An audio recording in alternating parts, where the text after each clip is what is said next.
This government meeting is brought to you by Eastworks and our local cable subscribers.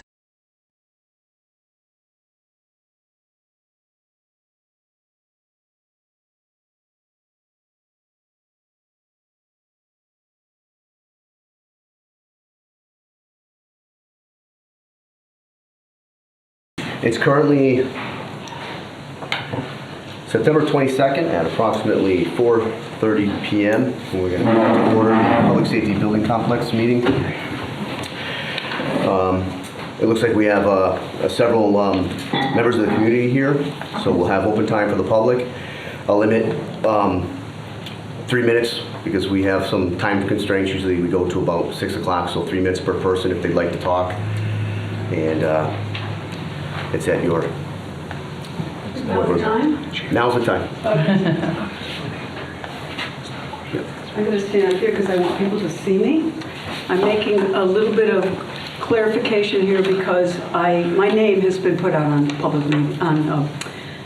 Facebook and social media, so I want to make clear about some things. My name is Cindy Palmer. My address, as of April of this year, is in East Hampton, and I was on this committee for 3+ years, and I lived in town for 28.5 years. I stepped away because I no longer live in the town. On July 9th, I spoke to Attorney Chris Popoff of the State Ethics Commission to ask if there were any ethical barriers for preventing me from helping to coordinate a Friends Committee. There were no ethical barriers, but his conservative opinion was that I should not assume a role as a committee chair, nor be identified as the committee's agent, nor manage any fundraising nor financing function, not because I don't live in Southampton, but because I formerly served on this committee and because I was also on the select board. I sent about 35 emails out to convene an initial meeting on August 19th at the Congregational Church. He also recommended that we not meet on any municipal property. And 16 people joined me for that meeting at the Congregational Church on August 19th. My comments to the group that evening included the fact that I was not the chairperson, nor would I be, primarily because I don't live in Southampton, and that might be cause for complaints. I said I would coordinate one more meeting and then I would step away.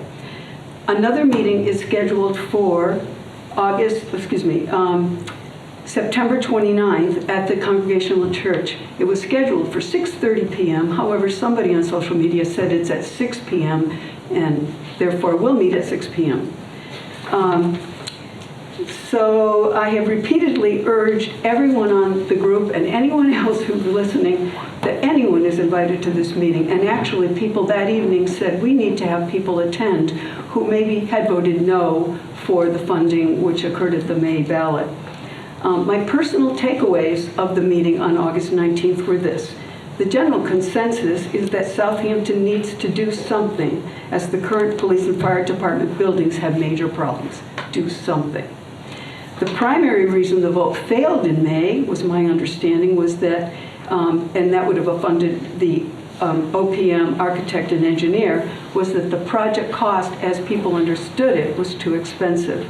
Some people have asked that the approach be to give a dollar amount, such as like $10 million, and that be voted on and that something be built for that amount. That was just one comment. Based on the questions asked that evening and other comments people have made to me or outside of the meeting, I've created a list of draft questions and I've already presented it to the two chairs tonight in an email that I sent out on August 20th. And that's my comment for tonight. I thank you and good luck. Thank you. Would anybody else like to speak? I will. Sure. Oh. Do I need to stand? Or? No, you don't have to. My name is Robert Riggs. I live on Pleasant Street, and we've been for this public safety complex happening for the last 10 years or more. I had written Cindy an email on a call to the meeting that we had, and spent quite a bit of time going over the plan that's been presented to the town. And so I'll keep this short. In respecting the plan and not cutting this room and that room and we don't need this and we could use that instead, I'm sure you've already addressed this, but one thing the architect said was they stated that pre-engineered buildings use minimal quality steel in their construction. My feeling is this is very misleading in that all buildings are built to the required specifications for their design. Any building can be built beyond design specifications if desired, but I don't think this is a common practice. They also state pre-engineered buildings are not easy to add on to. That's simply not true. Either type of building may or may not have pitfalls to do so based on design. I have put up a 17,000 square foot pre-engineered building before. And one of the advantages of putting up a building, and pre-engineered makes it sound like a modular house. That's not what happens. They design a building and then a company makes the steel and all the components and they're shipped to the site. The architectural aspect is taken on usually by the company that does this. And in this case, if the architect's getting 10%, that's $2 million of savings, potentially. I know there is, and that's just how I feel about all this. My question, and you probably answered this a million times already, but was any consideration given to a second floor? I know this would require an elevator, but it's much cheaper going up than out. Also, maybe a basement under part of the building of the structure for storage or other uses. On the letterhead from HKT to the town, on their write-up, they show 2 public safety complex buildings, both with multiple floors. I don't know if there was a specific reason not to consider this. Again, I try to take the approach that we leave what you guys came up with intact, if you like it, and move on from there, but maybe consolidation and maybe going up. It just seems a footprint that large is just so expensive to build. And maybe we could do with a little bit less brick and a little metal, and maybe a little bit of brick and a little bit of stone to have some type of facade on it, so it still looks, I know the town doesn't want to hold it terrible, if you want something that's respectful. But I did a pre-engineered building, and we did have a stone face on part of it, and then we had metal, lots of glass. It was a car dealership. And I had worked with Associated Builders at the time. I think they qualify as an outfit that the state would recognize and approve. I'm not sure. I haven't contacted them, but I know there's prevailing wage and there's all sorts of things that have to go into approvals for hiring some outside firm to do this. And I know there's a bidding process, so they have to bid on it as well. So that's my public speak. Not trying to reinvent the wheel or make you think you have to start over again, but I just think there's alternatives to do what you want to do for less money. And my wife and myself obviously fully support this. She did the video with you to go to the police station and the fire department. We want to see something happen. And people are weird about people are weird about spending money in general, and in this town it seems magnified. I'm not sure why, but. Okay. Thank you. These are going up all over the place, and so somehow these residents are being convinced that you can afford it. Has come up with a plan to make it affordable. And just one last note, and I'll shut up, is that some numbers to the town, better numbers to the town, to give everybody an idea of what this is really going to cost you, based on certain dollar amounts, would be helpful. Because people just see a big number and they go, well, we're all going to have to pay for that, and how's that going to happen? But the structure of how this bond would be put together, or however this would all come together, and what the actual impact is for the taxpayers, I think would be helpful. I think a better campaign for public awareness. I'm done. Sure. All right. Thank you. Yes. Tammy Loomis, 298 College Highway and 218 College Highway. I know the town spent a considerable amount of money to have master plans done up. 2013 master plan goes on about things that should be taken into consideration for our public services and facilities. Then in 2016, another one is done that says the town should examine its intent to keep a second fire station that is only being utilized for storage and existing vehicles. The town should consolidate key equipment into one primary unit, and the town should reduce the number of engines from 3 to 2 and replace the aging tanker. Then in 2021, another master plan was done with a response rate of only 15% of the town replying. And again, stating that it wanted to invest in infrastructure and provide adequate capacity to meet current and future needs for the town. And then in 2023, another study was done recommending the elimination of engine 1 and reducing the size of the fire department. Now, these studies that we've paid thousands of dollars for are great, but if we're not doing any of the things that they're recommending,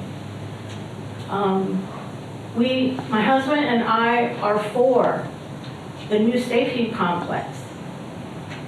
And he's built 3 of them, and there's always things in it that they have to put in because they've said that's what they want. And then in the end, it was a complete waste of money. I'm hoping we can do better, please. Okay, thank you. Anybody else?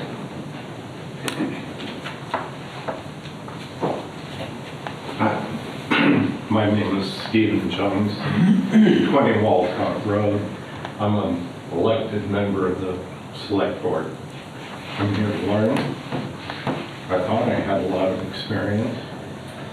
I certainly attended a lot of meetings populated by volunteers, both standing boards and committees and the 2 building committees. And I'm very impressed with the quality and contributions of our volunteers. And as an elected official, I felt it was high time to stand up and speak to the integrity, at least the goodwill, of the volunteers who are stepping up and have done extensive research and education and are working to further the town's interests. Clearly, we haven't gotten it to the right point. And I'm here to learn and to hear all these concerns. But what I will not stand for, what I object strenuously to, and will publicly now and again, is any impugning of the integrity of these volunteers who contributed so much hard work and certainly goodwill. The questions that come forward are very important to hear and to address again. Documents are online, videos are online. In my experience, nearly all the questions that have been raised and addressed. And in good faith, these volunteers are working for the best interests of the town. Please afford them some respect. Okay. Would anybody else like to speak? No? All right, so I'm going to close open time for the public. I will say this, thank you for coming, and I encourage you to come to all the meetings and perhaps reach out to your neighbors and other people in town to continue to come. I think that the more communication and information that we can give each other is valuable to this process. As we go through this, I'll say this process now, it's kind of a journey that I think everybody's input is important here. And I think I can speak probably on behalf of the committee here that we encourage people to attend these meetings and make sure they get their thoughts out to us so we can proceed through this journey. Thank you. All right, review minutes from June 30th. Did everybody get a chance to review them and see them?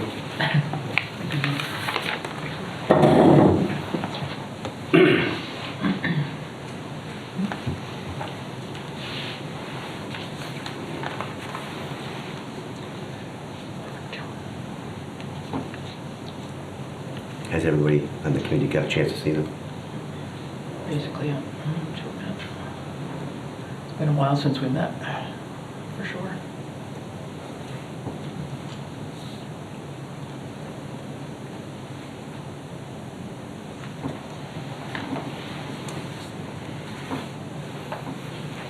Someone like to move to accept the minutes? So moved. Second. All right. All in favor? Aye. Okay. Thank you. It's been a while since I've done this. All right, the town administrator update. Do you have anything to update us on? Not right now. Just in general budget stuff. How long do you want the meeting to go to? Well, that's probably useful. I thought it would be useful to hear what this financial status of the town stands, because We've had an article in the Gazette that's Yeah. talked about it, so. and the meeting has been postponed. Yeah, so the special town meeting has been postponed. The senior center obviously has been, which was the primary objective of the September town meeting, was postponed as well until, at least for another year, until everyone can revisit it based on what the town's finances are. So it's gonna be a rocky year, especially with health insurance costs, revenue declining, all the other costs that are part of operating the town. So capital needs. And the capital, also Scott, just if I could ask this question, is a lot of this increase due to health insurance? A lot of it is, So it's but not just health insurance. No, okay. I mean, everything is going up in life right now, unfortunately. Everything from maintenance to what we pay for vehicles. I mean, ambulances are going up, what, $10,000, $20,000 per year, something like that.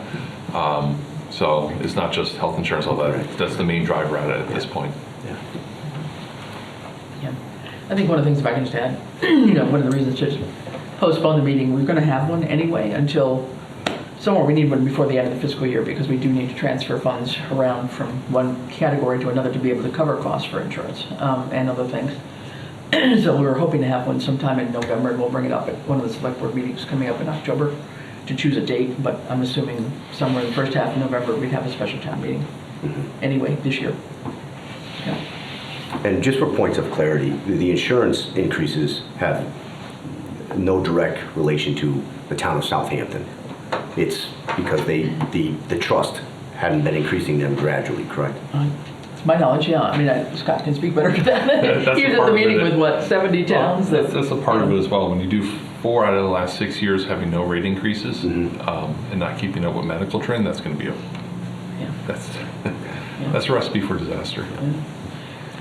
So there were, there's what, 70-some towns that are part of this Hampshire County. Did you say 70? 70? 70. Yeah. Yeah, Towns that are part of this Hampshire County, what's it called? Hampshire County Group Insurance Trust. Group Insurance Trust, there we go. It's got a wonderful acronym that you can't possibly spell. And so Scott had attended a meeting there, and it was kind of a foregone conclusion, but Scott did, on behalf of Southampton, vote against this, but it was, obviously kind of too late, but we did try to take a position on it. Since then, we've been trying to look at, and we will be looking further into other options to see what else we can do. There is another insurance plan that we'll be looking at, at least one, which state employees belong to. But the trouble is we are stuck with this one through June. Right. We are absolutely stuck with it. And this year, we had budgeted for about an 18% increase in our budget that went through in May. But then in early to mid-August, after we had scheduled the idea of a special town meeting, we learned that we had another $300,000 bill that was due like now. So that was another 20% increase that we were not expecting. And we know that there is going to be yet another increase for Hampshire Regionals insurance, which is somewhere in over $200,000, which is definitely not budgeted either with them or with us. So these things keep popping up, Yeah. and it just was feeling very uncomfortable to keep on moving because every week we've had something new that's come Right, at us pretty right. much. So, Okay. May I ask a question? Sure. You just mentioned that the select board had deliberated and decided that the senior center would be delayed. The request for funding for the senior center would be delayed for a year. As the, right. unknown time, but Correct, Till a but better at time. least a year. Has the select board deliberated about the timeline for the public safety complex? we had not, because that was kind of at the same time. I mean, we were just taking them in order. So public safety had come first on a town meeting, and that we had already made that decision that public safety would come first, and we would all do the senior center one in the fall. So it was kind of their turn to be on the agenda. So, we have not picked it back up again to see what makes sense. But, with the costs going up, I mean, our budget for the schools in particular in May is not going to be pretty either. So I don't know. We are going to have another challenge in terms of timing. I mean, the timing couldn't be worse. I mean, it's true. I mean, everything has kind of collided, and we recognize that. I think even despite cost, timing couldn't be worse. Yeah. I think as time allows, and it would be helpful to us as a committee Well, I agree. to have some kind of idea. And I know that's probably not possible at the moment, but Well, it's something I'm to sure help we're going us to be move forward. We're going to be talking, I'm sure, over the next, couple weeks as we have our select board meetings and so forth to figure out agendas and time schedules and whatever. But yeah. Thank you. We'll appreciate your direction as it can come. Give it a try. Okay. Next on the agenda was code review, and I understand that the purpose of the code review was maybe perhaps talk about certain building codes that are required for almost more information for the public to recognize. And Christine, it looks like you have some stuff here for us. Well, this is what HKT sent. They sent a list of what it's mandatory to comply with, and there's building code, stretch energy code, Board of State Examiners of plumbers and gas fitters, comprehensive fire safety code, electrical code, and architectural access board regulations. These are all codes that have to be followed for a public safety building, and for the sake of our own knowledge and for conveying it to the public so that they understand some of the expense of such a building. Chris suggested that I contact the architects and get a list so that we have a better understanding of what is required of us.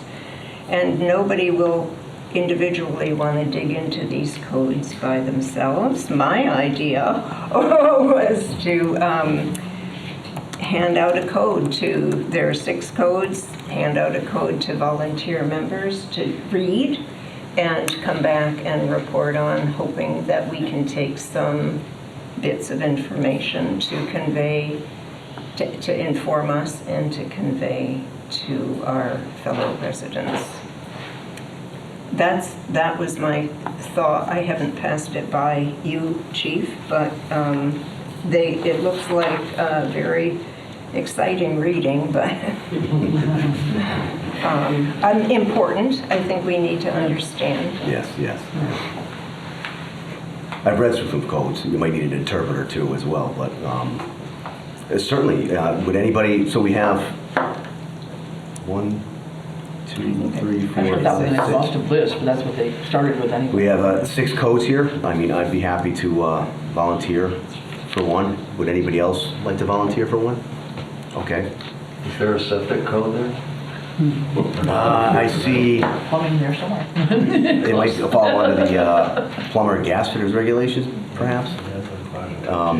Fire safety code, Chief, you'll take that on? Okay. And what I'll do is I'll email everybody the actual code, because I don't have copies, so I'll email each of you the code. Does that work? Yeah. Okay. The electrical code, anybody here that has an interest in?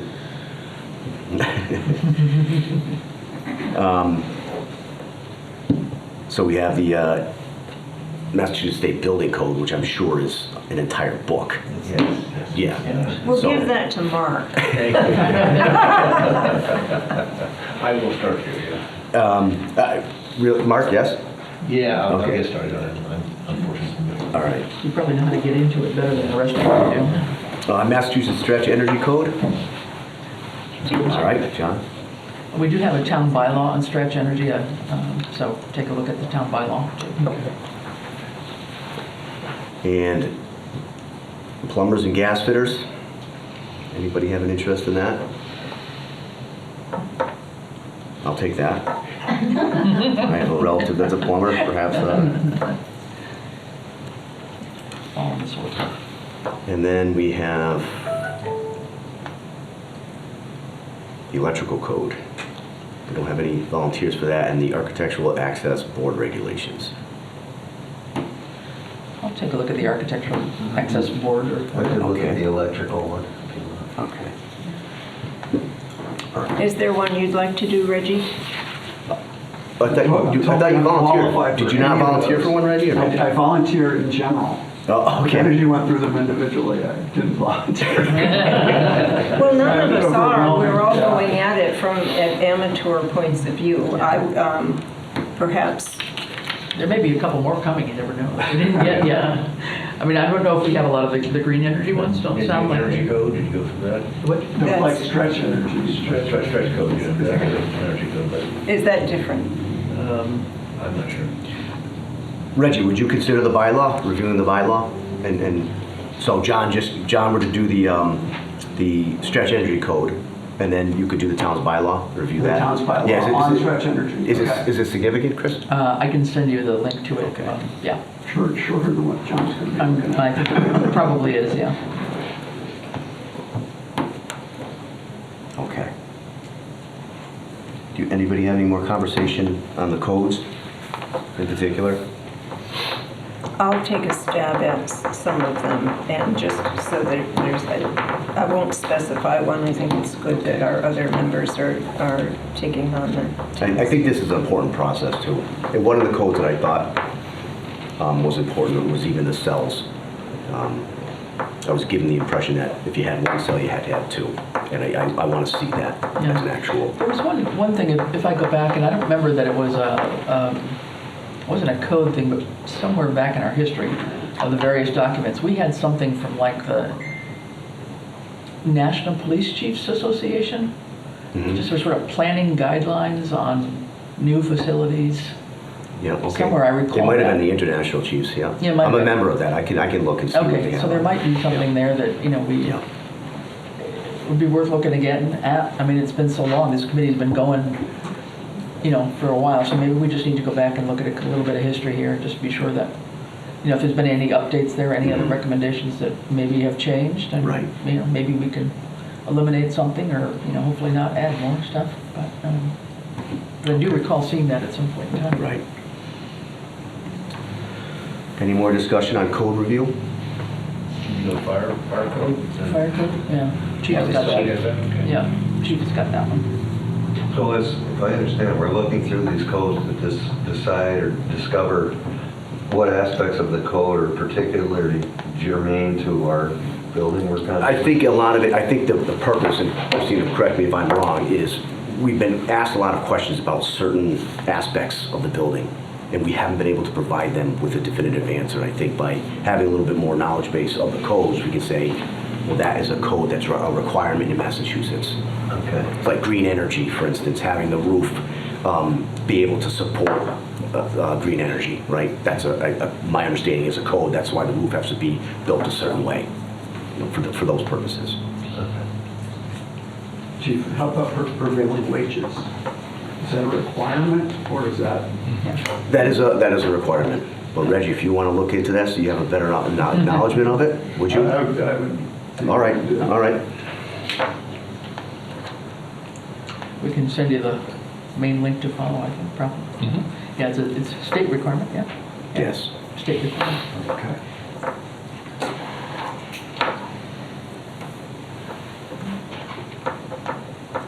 We're not going to have time for questions right now, but after the meeting, by all means, we can talk. And one of the things I also just, in case I forget this, I have an open door policy at the police department. If you don't know who I am, my name is Ian Illingsworth. I know I'm in uniform, but I don't bite. So please come down to the police department and have a chat with me if you have any questions about any of the concerns or whatever it may be. So I wanted to get that out when I close the open time for public comment. So just know that, and also I can just give you a quick tour if you haven't been in our police department as well. Give you a better vantage point. Code review. All set? Yes. All right. When do you want this? Well, it could take a while. Or when we next meet, or at least have an update on An it? update for the next, an update for the next meeting, sure. How about if we have a commitment that each person will have accessed the code and, Started digesting it? yeah. It's got to be really high level though, because nobody wants to hear the details. Yeah. Right, Yeah. right, yeah. It's Well, just, of course. yeah. Yeah. Yeah. I think Mark's got quite the task of the entire state building code. Well, I think Well, you'll summarize it better Yeah. than any of the rest of us. Yeah. Well, I think from your background there and also with the planning board, I mean, you've got a better idea about things Yeah. than most of us do, so. All right. I'll try one more time. All set with the code review? Anybody gonna have any more discussion or want to discuss any more on that? Talk about it? Okay. The next on the agenda is continue to deliberate path forward. Would anybody like to start on that? I will start. I am kind of under the same thought process of what has occurred with the, as far as the path forward, I choose a path to proceed towards a public safety complex. So let me make that clear. The path forward, though, might be delayed, in my opinion,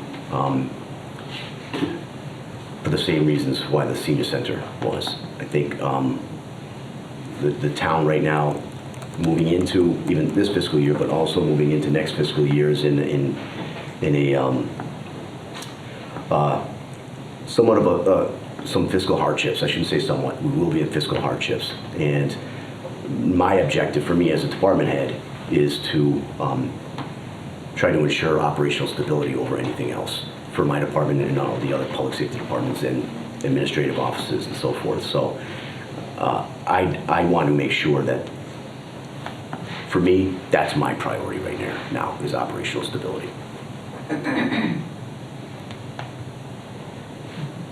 Reggie? So I'm not speaking for Scott, but one of the things Scott's trying to do is to get the finances in better shape by having numbers produced more quickly and more accurately.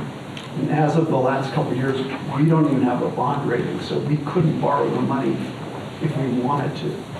So I think that should be a priority, and I know it's Scott's priority to get that together by having the audits done on a more timely basis. But for the finance committee, that's a real concern. That we talk about borrowing all this money, but we don't even have the ability to on a long-term basis until we get a bond rating.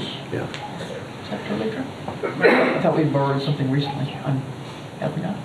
No? Short term. Short term. Okay. Yep. Okay. Anybody else would like to? Scott? So ultimately, everything is going to come down to two questions today, I think. But regardless of which way people kind of go on those two questions, there's two constants that are going to be a deciding factor. The first one is going to be there's a minimum amount of square footage that is needed to have a functioning police and or fire department, no matter what. We didn't take a dartboard or a big wheel of fortune, spin it around and determine that's how many square feet we're going to have. There was a very deliberative process that any architect would go through when building a big public safety project like this. They meet with the chiefs, they meet with the committees, They take a tour of the facilities. They do questionnaire upon questionnaire. They use their expertise, their standard best practices, what they've done in other communities. And they work with the town, and the town still leads that process to determine what is the minimum number of square footage that the town needs to be functioning.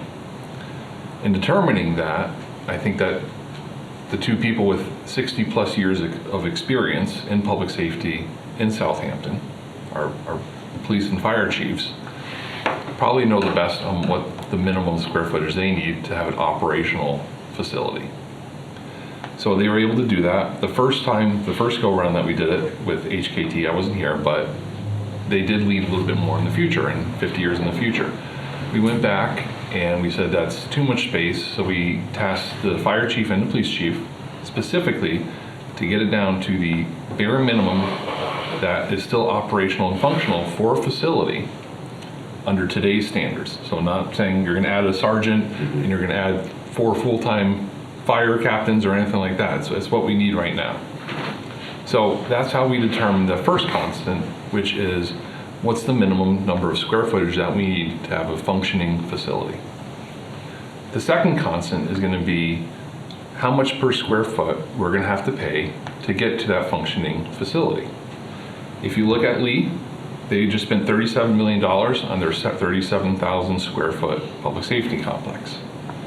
If you look at Kalo and Beanick, they just did Taunton and Lennox. Lennox is actually closer to 28 million now, but their single story 21,000 square foot facility, they're paying around $27, $28 million right now. If you look at Warren, their 26,000 square foot facility is going to be in the upper end of 28, 29, $30 million. If you look at what just happened in Hamden, just to renovate an existing functioning fire department, just the construction costs are going to be around $600 per square foot. When you add into soft costs, it's going to be close to $800 per square foot. The bottom line is when you're talking about cost per square foot, even looking at our senior center came in right around in the neighborhood of $900 per square foot. So when you take that all into back of the napkin math, so you're thinking about $1,000 a square foot to build either a fire, police station, and or both. You multiply that by the amount of minimum square footage that you're going to need, and you're going to get your basic construction costs. We can't just go lower than that because right now we have, 10 or 12,000 square feet for our current facilities. We've already outgrown that. We're not going to keep that at the minimum. So even using that math, if you have 12,000 square feet at $1,000 a square foot, that's $12 million. You add your 30% soft cost, that's close to $15, $16, $17 million at today's construction cost, just to replicate what we have now. Ultimately, we need to think about what can be done, because if you look at the fire station now, there's already another piece hanging off of the roof. I'm gonna have to have you throw a tarp up there pretty soon. You have a bee infestation. It's flooding. There's no ways about it that both facilities need to be replaced. How do we get there is the big question. The first option, I'm very confident in this, that the 21,500 square foot facility that HKT did on the realistically the third go around that we presented about a year ago is the short-term, long-term, the most economical way to do it. If you're going to build separate facilities or not build one and repair the other, that's going to be wasted money. It's going to be money just thrown out the window, having to repair the old town hall or having to repair that right now. So yes, long-term, it is much more economical to build one facility with both of those, both the fire and the police with shared facilities. So that's realistically option one. How do we move forward with that first option? And when do you move forward with that first option? The second option is, do you do it in stages? Do you build a fire station first, and then with the design that you expand the police station later? Short term, that's going to be cheaper because you're only going to be, what, $10, $15, $16 million for a fire station.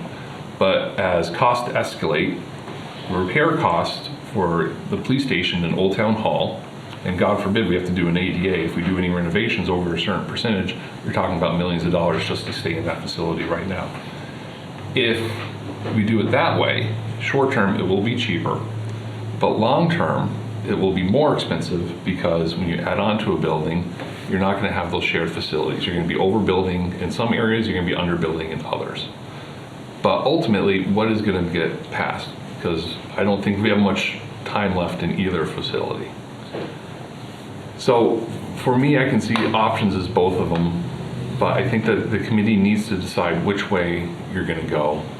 Are you going to go forward with what's already been designed with HKT, and when are you going to do it? Or do you go back and say you're going to do the staged approach? And I think that's really the main question that I'm looking for to start working on this.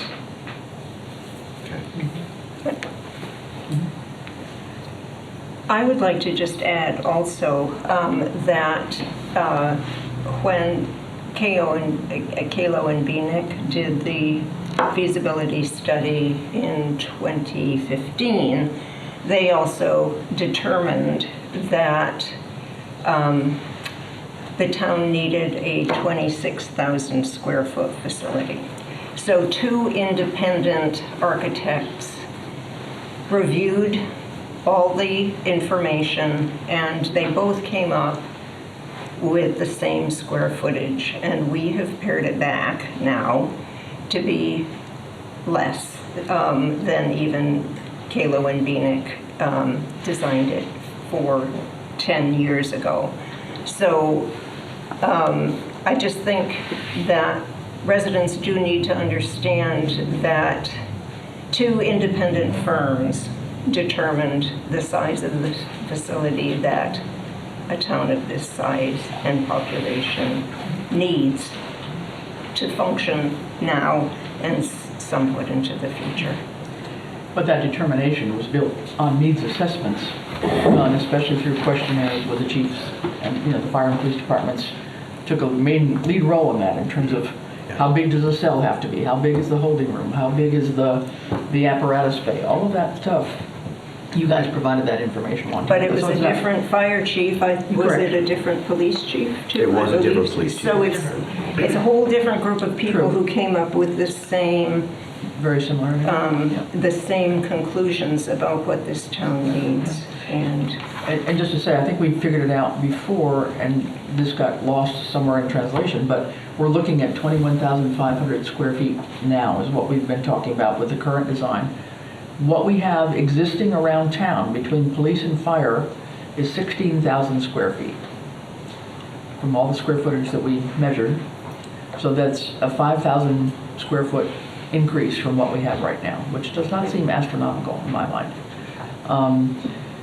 2 things, just if I can answer one of the questions from the audience. We had looked at 1-story and 2-story, and if you go onto the website, under public safety, there's I believe it's, scroll down on various plans, it's like one of the top plans, I think it's a conceptual plan or something. It's from January or February of '24.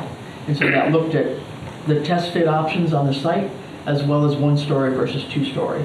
And then you can probably find the recording of that discussion as well. Okay. So that was one thing. Wow. So, yeah. Well, go ahead, you guys are more talkative than I am. Sure, maybe. I mean, we need a new fire station. I mean, come over for a visit anytime. We got water coming up out of the floor. The roof leaks. There's no room in there to open doors on the vehicles, even. I don't really know what to say, but I know it's expensive. Being a town voter myself, I have, worries about that cost myself, but I don't know what else to do. I mean, we got to do something. So, especially if we get a tanker through the, through the grant, we're gonna have to pull one of them engines out of there and bring it down to the pond station. And when we do that, the station down there is too small for the truck. We're gonna have to enlarge the door to get it in there. Even with the doors enlarged as much as they can be over there, the new tanker might not even fit. So, I think that's one of the challenges, is that my understanding is the apparatus has all gotten bigger over the years, so that's part of our challenge. And just for the tanker, so the chief and I had worked together on an application for the Assistance to Firefighters grant, which we put in January, February, thereabouts. We should have heard something by now, but it's a federal grant. It still exists, as far as we know. But we they haven't heard, released any grants. They haven't released any information. This is a nationwide grant, so it's very competitive. The cost for the tanker was somewhere around $725,000. So we'll see if we happen to be lucky. We tried last year and did not get it, so this is the second time to see if we can at least get something that will be functional. But don't know when they're going to announce anything, but they're very late compared to what they usually are. And for those that are watching, Chief, the tanker as well as those engines are all, the tanker obviously holds water, but the engines hold water as well. Yes. Yes, so they need heat. Right, they can't be parked outside. Yeah. So. Chris, Chris, I believe you made the point that we need the plan, an actual plan, an architectural plan to try to apply for funding, any kind of grants. So because the town chose not to fund the initial portion of this, we are limited in how to proceed. We cannot provide, we're not in a position to provide the information needed to pursue any kind of assistance, and are sort of hamstrung.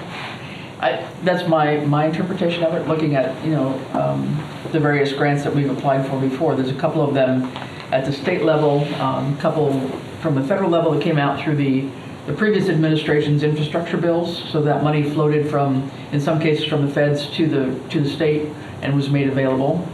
A lot of that requires real, actual, solid, final design stuff. What we have is a conceptual study, a conceptual vision, a plan, but that next step of getting the project manager, getting the architect, and taking that and putting it down on paper and really planning it out and saying, well, this one, when you did this a year ago, it looked like this, but really you could share this space and this would mean X. So getting it to that phase is what we had wanted at the Maytown meeting, that $3 million for. That's that standard percentage of what we've been told on the cost of a building, the percent, I think it's 15% total, am I right? OPM and architect, I think, is what we should plan for. It's what we should budget for. Now, maybe we can have somebody come in under that. You put out an RFP and you look for those people, right? You don't just choose somebody. You have to advertise it on state websites, et cetera. But we didn't get to that point. We don't have the money. So that makes it very hard to apply for things like the One Stop Grant and various other grants that exist out there that are due up again in, I think, in April, May. Will be the next grant round, to even get any funds to help with some of the construction or pre-construction costs that could alleviate the amount we would have to borrow. So we're totally in a holding pattern. We're in a gray area as far as I'm concerned, because we know what we got, but we're not yet at that step where we can say, hey, this is exactly what we want to do, and can't you give us some money to start working on this? And to my knowledge of reading all these various grant deadline or guidelines, most of them don't give it a second look if you haven't got something more concrete than what we have right now. So that limits our fundraising possibility. And additionally, what it limits is our ability to look at it again. It would be the architect who is working with the OPM to come up, and we would work with them to reduce it, to know where we can fine tune it and cut back. But we don't have that ability now. The feasibility study, the conceptual study is complete. Now we have no resources to make the next crucial step of maybe reducing the cost, reducing the footprint. So I feel like there's not, it seems very difficult to now, for this committee to know how to move forward because we don't have any means to get to the next step of a pared back facility that is worked out by the architect and the OPM who's working on our behalf. I guess I'm of the opinion that perhaps our task is to work to convince our residents that this amount of funding is crucial to getting to the next step. The 3 million is crucial, and we should not be focused on the full plan. And I know it's been voted down once, but I just don't see how this committee can not, how it won't be an exercise in futility unless we have the ability to make the actual steps to move forward. And I am of the opinion that 2 different architects have determined what this town needs, and we need to move forward with it. Anything less will be not adequate. And long-term, just the fire station. Now, I know it will be cheaper at first glance, as Scott said, but it's going to be far more expensive to do the buildings separately. Christina, just for a point of clarification, so I understand what you're saying, are you recommending that instead of going for the full cost, you go for the OPM and architectural costs? Well, we've separately? already tried that. We've tried that, we failed, but without that, we can't get to the next step to realistically ask the town for, we don't have anything to present to the town. We have no money to move forward and get to where we need to be with information for our residents and to fine-tune the project and make real progress. I feel like without the professional assistance that's required to get to the next step, we as volunteers and amateurs have really nothing to work with. Mark, maybe you can, given your background, maybe you could address this a little bit. I'm not putting pressure on you, but I'm not that articulate about it, and you have more experience. No, I think you summed up very well. I think, I think what Chris was saying earlier was that, in order to pursue the grant, you got to have a building designed. And I think one thing I think we need to realize that I touched upon was the design process to go from schematic design where we are now to actual construction documents.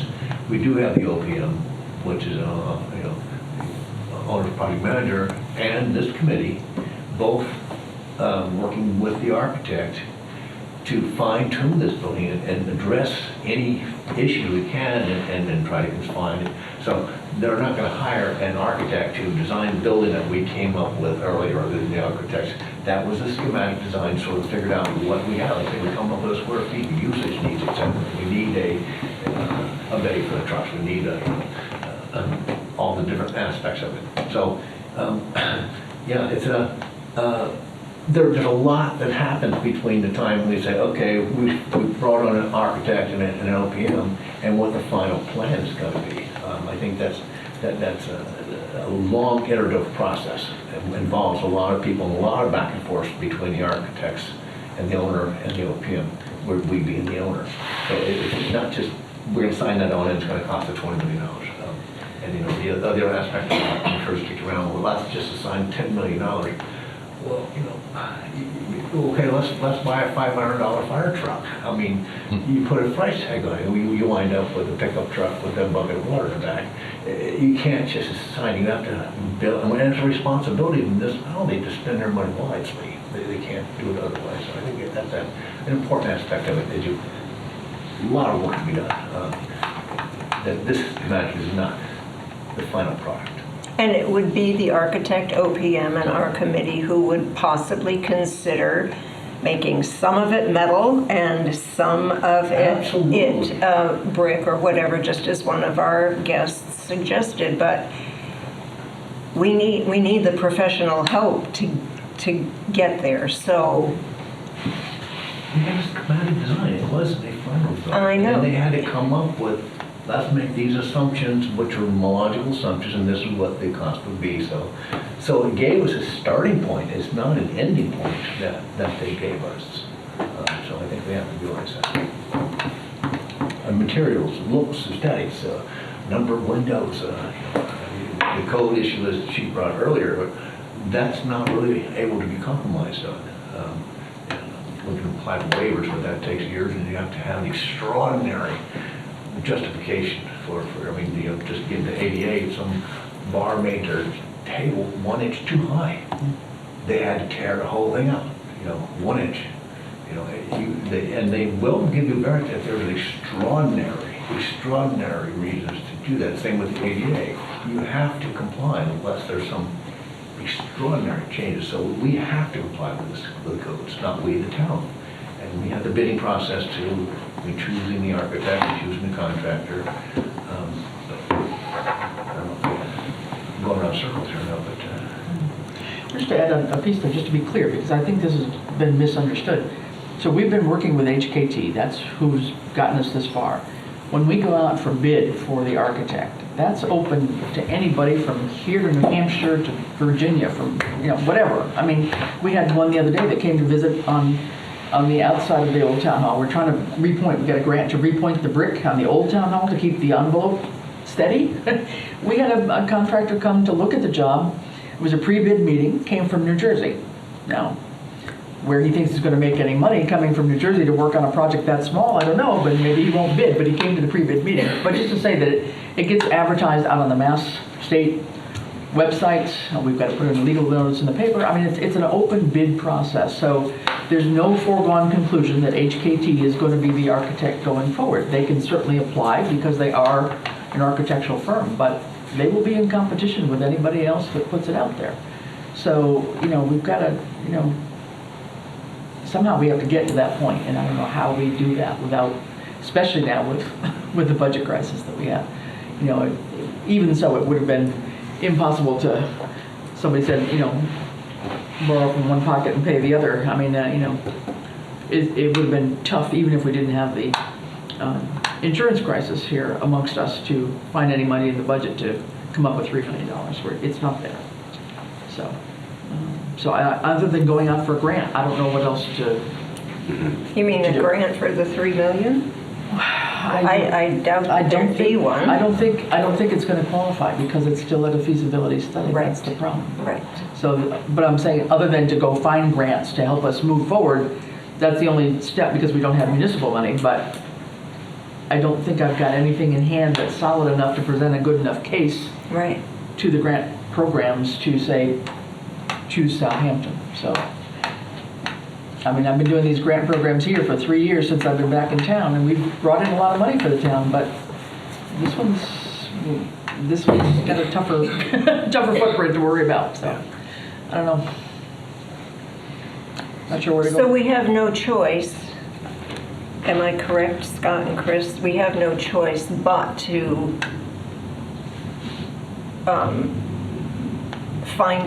find a way forward to hire an architect and an OPM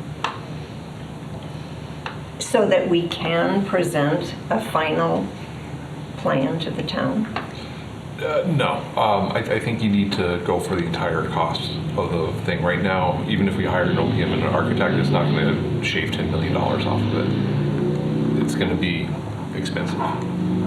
Of course it's going to be expensive because square footage is X amount and per square foot, and we know what square footage we need. mean, I get that. Yeah, I do think it's really, do you go forward with the plan now? And yeah, you can shave off a little bit here or there, but is it going to reduce the cost under 20 million for a combined facility? It's not going to.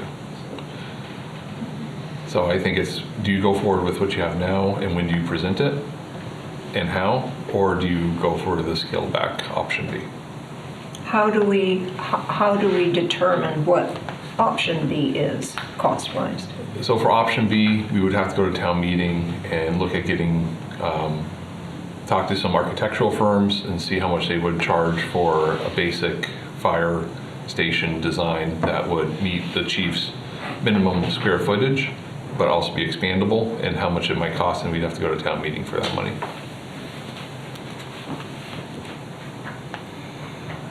So are we at a point where we could,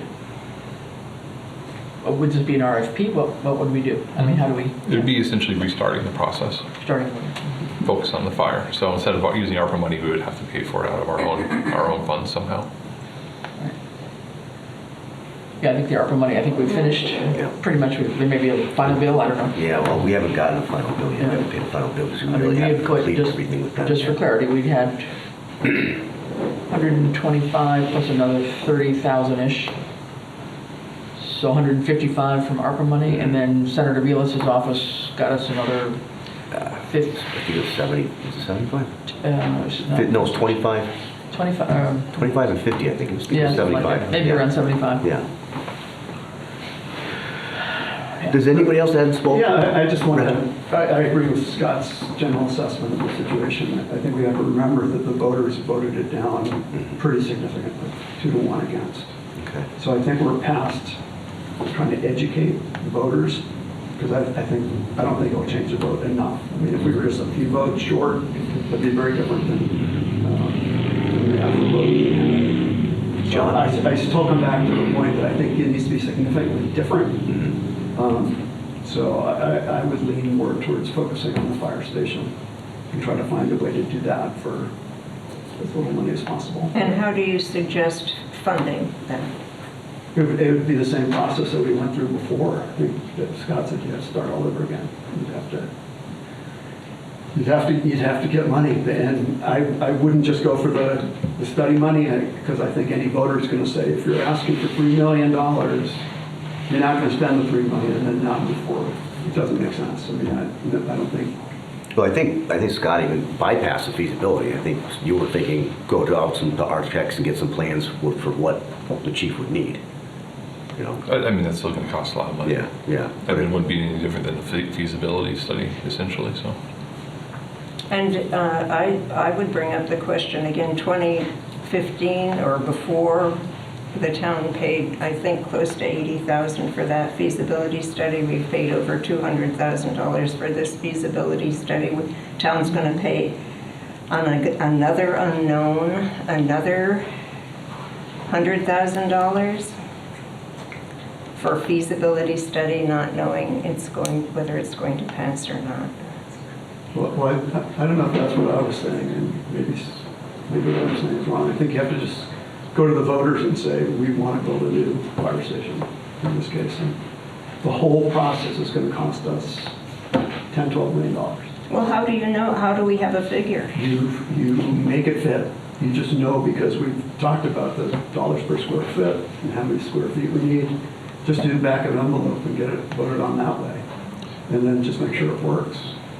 One of the issues with doing that way is we could end up spending $12 million at the fire station that's completely unusable or inoperable, and that we need to tear down or expand already to make it feasible. That's why you have to do a feasibility study first. You have to do a needs assessment, whether it's just for the fire or police or both. That's how you start off with. Now, a lot of this work's already been done, and won't be reinventing the wheel, so I don't think it'll cost $100,000 to do another feasibility study just for a fire station. It'll probably be pretty cheaper. So you can go to the voters for $100,000, say, just for the feasibility study. Well, we wouldn't go to the voters for that. We'd probably have to take care of it in the budget somehow. Okay. I don't think we would bond. If we have to bond for $100,000. We're really pretty bad shape. John, do you have any thoughts? I kind of agree with what Reggie has laid out. for all the same reasons. All right, Barry? I think it's a shame. I respect everything everybody said, but personally, I feel like we had two independent analyses that agreed what the basic needs were. I'm not really in favor of throwing good money after bad. It's never going to be cheaper than today. If we put off doing the police station later, I just feel like we're going to be spending more money that we could be avoiding. If we could somehow make use of the studies that have been done already by HKT and maybe pare down that building more with metal, maybe prefab, or whatever you want to call it. I'd like to explore that rather than just the independent fire station right now. Mark? I think we agree with everyone else. I think one thing we talked about early on, and times have changed, but the option is what they call design build. You hire a firm to design build. It's a dangerous operation. You just hire a firm, they go design and build the building for you for X amount of dollars. That's my understanding that that's fraught with peril. I don't know if that is legal for a municipal building. I know commercial buildings do that, but I'm not sure if that's able to be done with a municipal building, primarily for you're essentially putting out to bid a design and a construction contract all at the same time. That would be a design build. You hire a firm to design it and build it. Usually you got to go through file some bids on a public process like this. I don't know how that would work on a municipal project. Filed some bids. Again, I'm not even just trying to throw something else out there, but I think when we can look and see if that's an option, and everybody says, oh, let's do a design build. Because we don't want to pay for design. Well, I'm telling you, the firms are not going to design it for free. They're not there for charity. Yeah. So they're going to charge you the cost to build it, and they're going to charge you the cost to design it. And it's just you have a lot less control over what's going on. Once you have a design build, you have the contractor and the builder both working hand in hand, and not necessarily protecting the town's interest or the owner's interest, even though you do have an OPM. So I know it's fraught with danger from my experience over 30 years of building. I'm told many times, do not get associated with design build. Yeah. Well, I can tell you this, I don't, right now in this meeting, I wouldn't feel comfortable making this decision yet. I need to let it marinate, I think, after listening to everybody and think about it myself. I don't know about however anyone else thinks about this. I mean, I would prefer if we were gonna make a decision on the staged approach or the complex approach, we maybe make that decision in the next meeting after we have time to reflect on this conversation. That's my personal feeling. Does anybody have any argument against that? No, I mean, I think there's a lot of information that we've been trying to toss around, and we've had time to think about it too over the summer a little bit because we haven't met recently, but I mean, I'm still of the mode that we need to have both facilities. I do not like the idea of just splitting off and doing one because I don't think we'll ever get back to the second one. I really don't. And honestly, if we had businesses working in that building over there and that building over there, we would have condemned them a long time ago and shut them down. So we need to take care of our public officials, our public safety officials, all across the board. So doing one at the expense of the other, I think that's a lost cause. I'd like to see them both go forward. I don't know if the phased idea, I don't know to what point you phase in something and it stops right there, but you can quickly, in a couple of years, add right onto it for the next building, for example, and you're still having that economies of scale with HVAC, and I have no idea. If there was a way to find some kind of compromise to start maybe with the fire station, but be sure that whatever we're putting for, I don't know, any kind of joint anything is ready to take on the next facility, that we're committed to adding on that second part sooner rather than later and not just theoretical, because I think that's a lost cause. Yeah, but that relies on the town being willing to fund yet a more expensive police addition. You know, you're asking. No, I agree. It's not cheaper. It's not the most cost-effective No, way it's not in the way by I any do my means. math, but I mean, maybe that's what people have to understand. But I think, you know, you do have a certain amount of things where we can do better sharing costs and designing things in the whole building that take care of everybody's needs from, you know, both sides of the house, from police and fire, if you kind of design it in one big plan, which is kind of what we were aiming for. But I don't know, but I really don't like the idea of just doing the fire station and assuming that, you know, someday we'll come back, because, yeah, I think we need to pursue both. So, All right. Any more comments from the committee? Yeah, I would just say that in my heart, I totally agree with Christina in saying that it should be a full public safety complex. But my head tells me that the voters will not support it at that price tag at this time.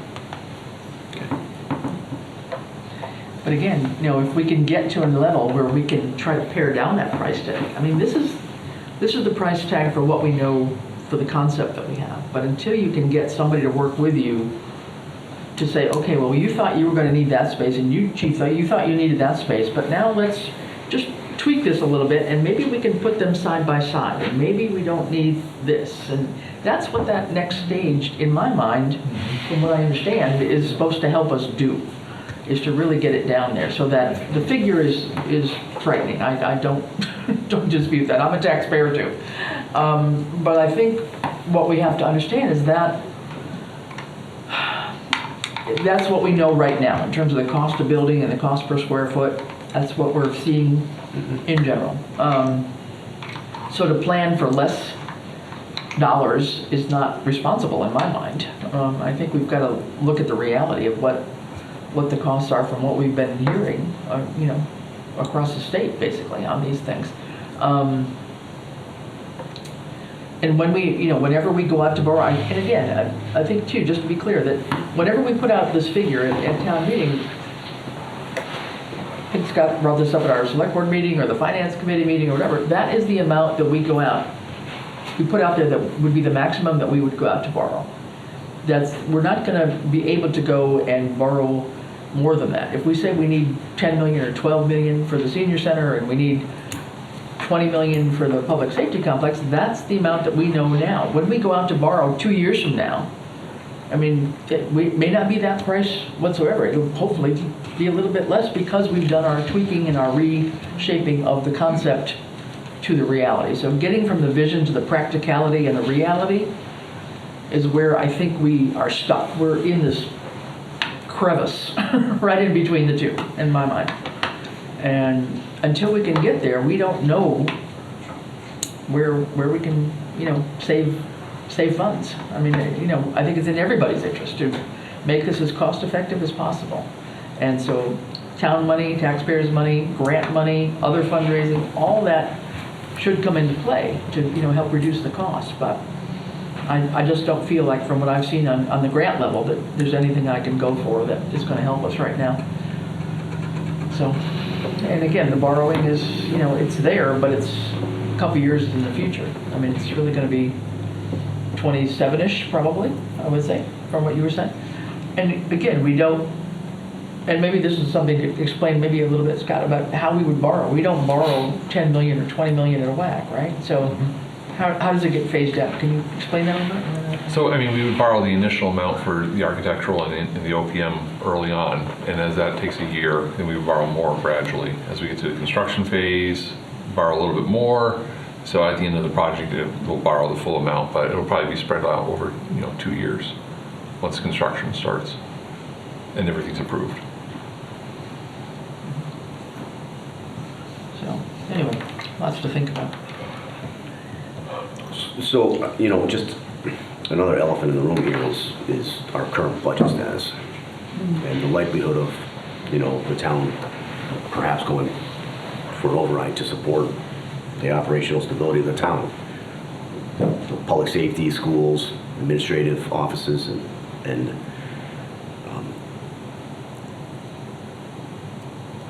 that's a concern of mine as to this approach. That's true.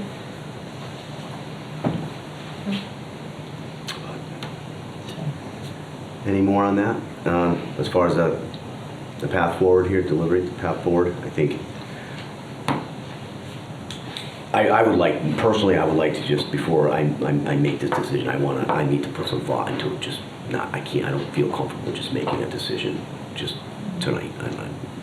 Unless anybody has an objection to that, by all means, you know, I'll hear it. But I think that may be something that we can decide in the next meeting. We need to decide options, but also timing. Right, yes, yeah, and that's how we'll address our, with our next itinerary. Okay. Other business that can't wait until the next meeting?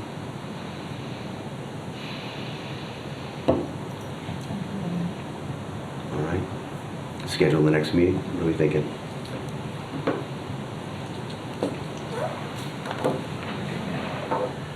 Shall we try another every other week?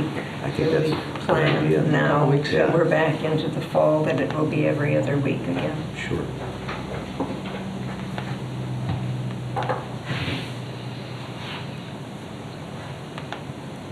That's October 6th, so Monday, October 6th. I think it's fine. Okay.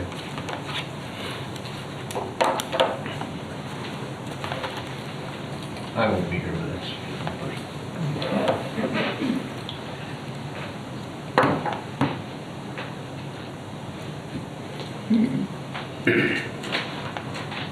I think Mark's opinion is very, I mean, do we want, Mark, Yeah, Go I ahead. think it's important to You know, have Mark here. I think it's important to have you here, Mark. What about the following Monday? Would that work for you? 13th? Yes. Yes. It's a holiday. Yes, it is. I mean, 14th. Or 21st. 14th, anybody? That would be a Tuesday, the 14th? That's- we change day of the week, does that help anybody? How about select It's a board? holiday, so. There is a select board meeting at 6. So that doesn't work.